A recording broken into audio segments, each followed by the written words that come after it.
Hi friends, welcome to our channel. ఆరంభం ఈ movie ఈరోజే చూశాను భయ్య. Care of Kancharapalem fame Mohan Bhagat గారు ప్రధాన పాత్రలో నటించిన ఈ మూవీ ఒక సైన్స్ ఫిక్షన్ థ్రిల్లర్ మూవీగా చెప్పొచ్చు. డేజావు అనే కాన్సెప్ట్తో సాగుతుంది. మరి మూవీ ఎలా ఉంది అనేది ఇన్ డెప్త్ రివ్యూలో తెలుసుకోబోయే ముందు మన ఛానల్ని సబ్స్క్రైబ్ చేసి కొంచెం సపోర్ట్ ఇవ్వండి భయ్య, నచ్చి లైక్ చేయండి. ఇక మూవీ ప్లాట్ ఏంటంటే, మిగేల్ అలియాస్ మోహన్ భగత్ ఒక హత్యా నేరం కింద జైలుకు వెళ్తాడు. అతనికి శిక్షగా ఉరిశిక్ష ఖరారు చేస్తారు.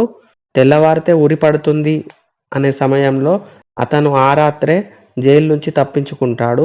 ఎలాంటి తాళాలు పగలగొట్టకుండా, గోడలు బద్దలు కొట్టకుండా అతను ఎలా తప్పించుకున్నాడు అనేది పోలీసులకు అంతుచిక్కదు. అలాంటి సమయంలో ఈ మిస్టరీని ఛేదించడానికి చేతన్ అనే ప్రైవేట్ డిటెక్టివ్ని సంప్రదిస్తారు పోలీసులు. మరి ఆ డిటెక్టివ్ ఎలా తప్పించుకుంది కనిపెట్టగలిగాడా లేదా, అసలు మిగతా కథ ఏంటి, అతని గతం ఏంటి, తర్వాత ఏం జరుగుతుంది అనేది మిగతా స్టోరీ.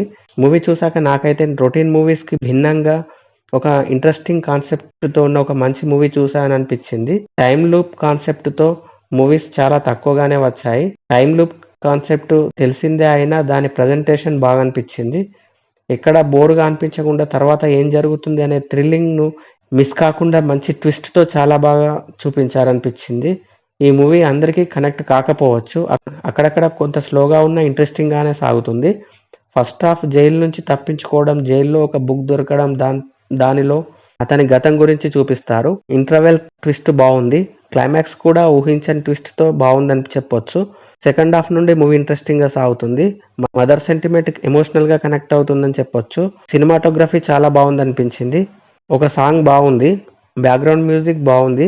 ఓవరాల్గా రొటీన్ మూవీస్కి భిన్నంగా ఒక డిఫరెంట్ కాన్సెప్ట్తో వచ్చిన మూవీ బాగుంది, ఒకసారి చూడొచ్చు అనిపించింది భయ్య. మీరు కూడా చూసేయండి, ఎలా ఉందో కామెంట్ చేయండి. Thank you for watching.